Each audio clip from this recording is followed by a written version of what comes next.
नमस्कार। तो हमारा आज का जो सेशन है वो है ध्यान।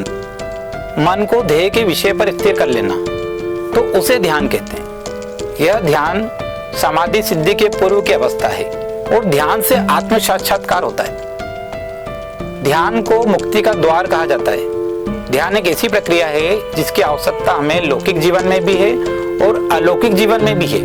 इसका उपयोग किया जाता है। ध्यान को सभी दर्शनों में, धर्मों में, संप्रदाय में श्रेष्ठ माना गया है। सभी जितने भी योगी हैं वो ध्यान की तैयारी, उसके स्वरूप, उस पर अलग अलग विधियां अपनाते हैं और ध्यान लगाते हैं। और ध्यान के द्वारा क्या करते हैं, सब एक हो जाते हैं। अनेक महापुरुषों के ध्यान के माध्यम से अनेक महान कार्य संपन्न किए हैं। जैसे स्वामी विवेकानंद, बहुत कम उम्र में उन्होंने पूरी दुनिया में भारतीय संस्कृति का डंका बजाया, हमारी ध्वजा को पूरी दुनिया में लहराया। भगवान बुद्ध का नाम आपने सुना ही है। उन्होंने भी ध्यान की शक्ति से पूरी दुनिया में परिवर्तन किया। अब यदि ध्यान करते हैं तो आप कभी भी बहुत जल्दी से विचलित नहीं होंगे। तो ध्यान क्या कर रहा है इसको भी समझ लीजिए। देखिए, आपको भावनात्मक स्तर पे मजबूत बना रहा है। अभी क्या हो गया, जरा सा किसी ने हमारे मन मुताबिक काम नहीं किया, हम दुखी हो गए। तो ध्यान ने हमारा अंदर से भावों को मजबूत बनाया, भावनात्मक स्तर हमारा उच्च किया। और ध्यान शब्द जो है उसका जो तात्पर्य है, ध्यान शब्द का तात्पर्य है चिंतन करना। लेकिन यहाँ ध्यान का अर्थ चित्त को एकाग्र करना, उसे एक लक्ष्य पर स्थिर करना है। चिंतन करना तो है, लेकिन एकाग्र करना अपने लक्ष्य पे। जैसे उदाहरण के लिए बताता हूं मैं आपको कि मान लीजिए कि एक सफेद कलर की दीवार है, उस दीवार पे एक डॉट लगा हुआ है। आप उस डॉट को देख रहे हैं लगातार। आपने उस डॉट को लगातार देखा तो क्या होगा कि ये भी ध्यान है, क्योंकि आपने क्या करा, एक लक्ष्य निर्धारित किया कि मुझे इस डॉट को देखना है। अनेक लोगों को मैं देखता हूं, उनको जब बोला जाता है कि आपको आंख बंद करके ध्यान लगाना, बहुत विचलित हो जाते हैं, परेशान हो जाते हैं, उनसे लग ही नहीं सकता। तो यदि हम किसी एक लक्ष्य पर एकाग्र होकर लगातार देखते हैं, ऐसा एकाग्र होकर मतलब ऐसा भी नहीं कि आपको एकदम पल के नहीं झपकना है। आप लगातार अपने एक लक्ष्य को देखिए, तो वहां से भी आप ध्यान की शुरुआत कर सकते हैं। और ध्यान के लिए एक और बड़ी बात, जरूरी नहीं आप कि बहुत कोई पहाड़ों पे जाएं, बहुत एकांत स्थान ढूंढे और वहां पर ध्यान करें। आप एक सांसारिक जीवन में हैं, वहां पर भी आप ध्यान कर सकते हैं। आप किसी भी स्थान पर बैठे हैं, वहां पर भी अपने अंतर्मन में ध्यान कर सकते हैं लगातार। यह एक मानसिक प्रक्रिया है। ध्यान एक ऐसा कोई ऐसा अलग से करने के लिए हमको कोई संसाधन नहीं चाहिए।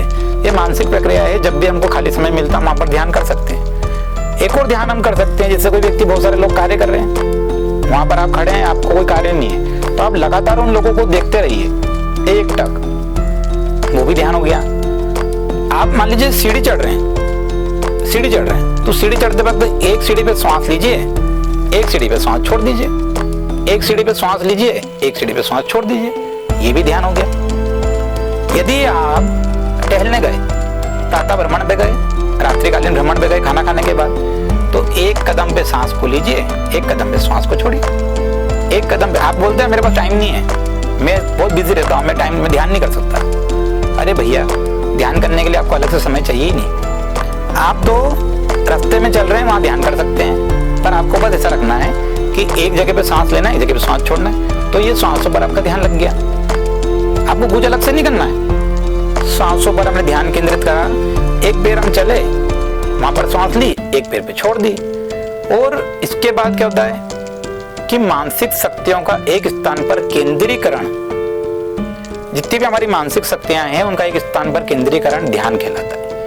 अब ध्यान की कुछ परिभाषाओं पे आ जाते हैं। तो महर्षि व्यास के अनुसार उन देशों में ध्येय की आत्मा एवं आलंबन की और चित्त की एकात्मता जो होती है, उसको आत्मचित्त भिन्न ना रहे और चित्त आत्म में पृथक ना रहे, उसका नाम सदृश्य प्रवाह है। जब चित्त चेतन से ही युक्त रहे, जब चित्त हमारा चेतन से ही युक्त रहे, कोई पदार्थांतर ना रहे, तब समझना चाहिए कि हमारा ध्यान ठीक हुआ। मतलब हमारा चित्त जो है उसको एकाग्र करना, उसके अंदर कोई अंतर ना रहना, वो ही हमारा ध्यान है। सांख्य सूत्र के अनुसार क्या बोला गया है? ध्यानम निर्विषयम मनः, सांख्य सूत्र में ये छठे अध्याय का 25वां सूत्र है, अर्थात मन का विषय रहित हो जाना ही ध्यान। देखिए ये समझ लीजिए, मन का विषय रहित हो जाना। यदि मन हमारा विषय रहित मतलब विचारों से रहित हो गया तो ये ध्यान है। सिंपल सा याद रखिए। आदि शंकराचार्य जी ने क्या बोला है?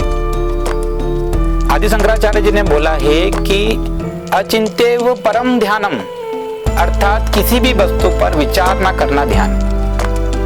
कोई भी वस्तु है उस पर हम विचार नहीं कर रहे हैं तो वो ध्यान है। अब बात आती है घिरंड की, महर्षि घिरंड की। महर्षि घिरंड को योग में हम लोग पढ़ते हैं, हमेशा पढ़ते हैं। उन्होंने क्या बताया है कि ध्यान वह है जिसमें आत्म साक्षात्कार